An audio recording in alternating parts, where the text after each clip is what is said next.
Hello and welcome back to Uniting Wizards, where today I am going to talk about relationships and bonding in Hogwarts Mystery. Among other things, I am going to tell you which of your friends you should level up first.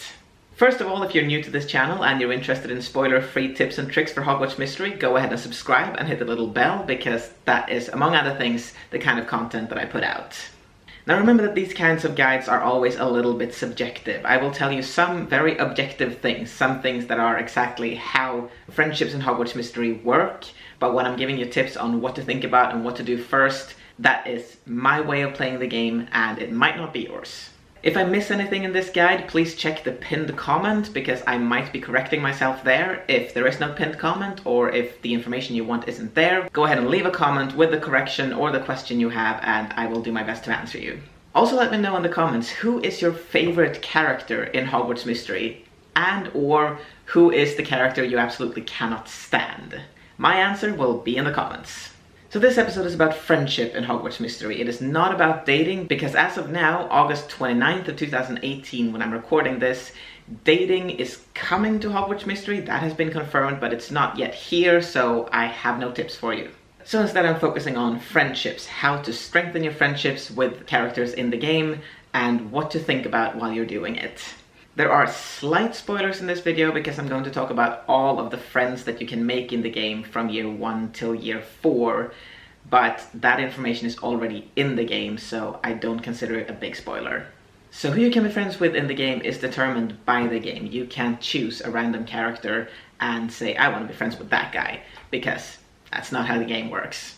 You can see all of your friends and all the future friends you will have in the game, where you can also see which level you're at with them, how long it'll take you to get to the next level, and what the reward for getting to the next friendship level is.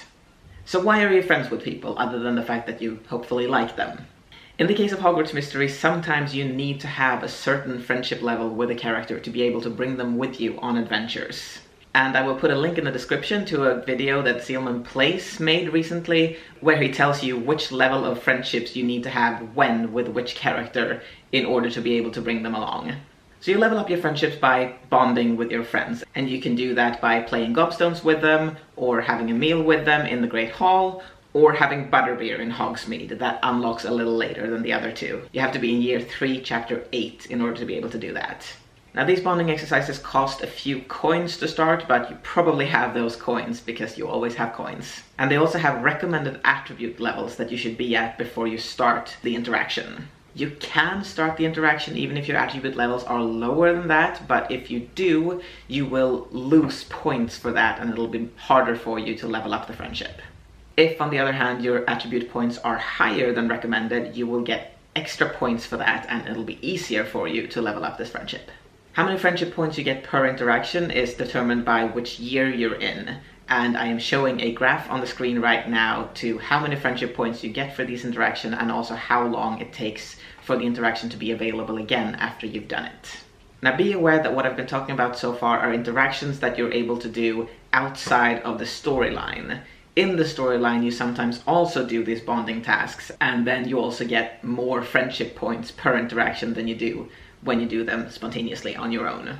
How these interactions work is the same regardless of if you're doing it in the story or outside of the story. The character you're interacting with will ask you a question or make a statement, and you have 3 options for how to respond. And you have to pick whichever answer you think is the best one in this particular situation.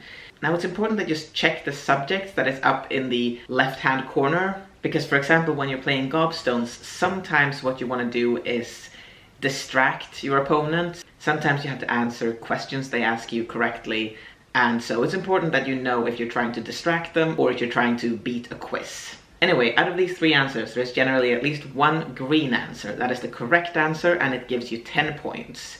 There might be a yellow answer, which is an okay answer, which is correct but not entirely correct.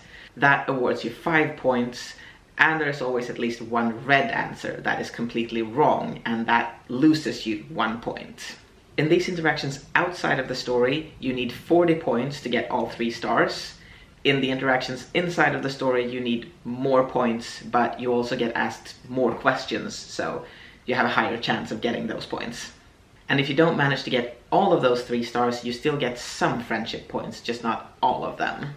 And like I said before, your attribute points matter in this. If you have high attribute points, it's easier for you to get all 3 stars. If you have low attribute points, it's harder for you, because you will lose or gain 2 points per attribute points that your attributes are higher or lower.